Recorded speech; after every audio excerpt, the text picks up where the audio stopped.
Рахмат дейді.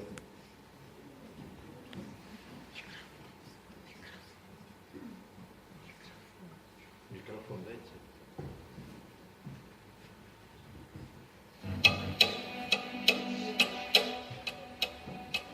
Я к вам пишу. Чего же боль? Что я могу еще сказать? Теперь я знаю, вашей воле меня презрением наказать. Но вы к моей несчастной доле, хоть каплю жалости храня, вы не оставите меня. Сначала я молчать хотела, поверьте, моего б стыда вы не узнали б никогда, когда в надежду я имела, хоть редко, хоть неделю раз, в деревне нашей видеть вас. Амал жоқ, қайтып білдірмеймін, япырмауын, қайтып айтамын, қоймайды жердің күйдірмей, не салсаң да тартамын. Талайсыз, бақсыз мен сырлы еріксіз атап ұятамын, бұрылқа күннің бұл құры, байқалақының бұл қатамын.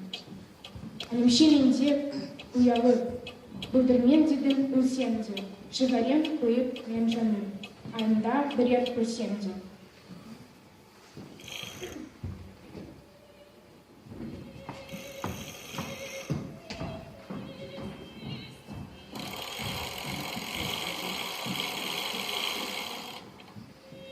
Предвижу все, вас оскорбит печальное тайное объяснение, какое горькое презрение ваш гордый взгляд изобразит.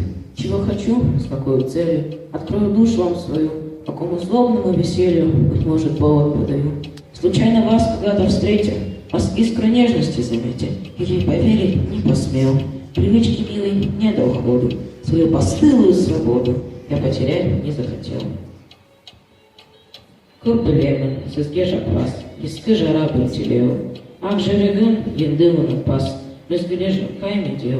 Үктерсіз мұнды сезім, кетті іршіп жолына. Мазығына бірдің ұзын, ызбасын қолына. Өлі бойынға жан жүгірді, қайратым күріш болды. Нан, мұз жүгірім майсы болды, ері пып-пып көді жан.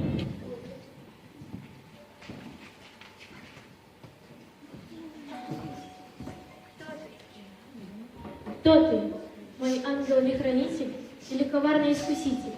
Мои сомнения разреши. Быть может, это все пустое, обман неопытной души, и суждено совсем иное.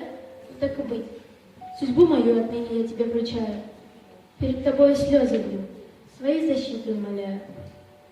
Шынамды ай, кімсің тербеткен, емгісін сақтаушы, әлде азғарып әуре еткен, жаумысын теуіп тақтаушы.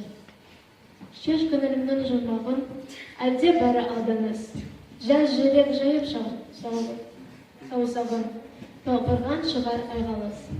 Не болса да өзімді, тапсырдың сізге налынып, толтырып жазған көзімді, есіркет деймін жауынып.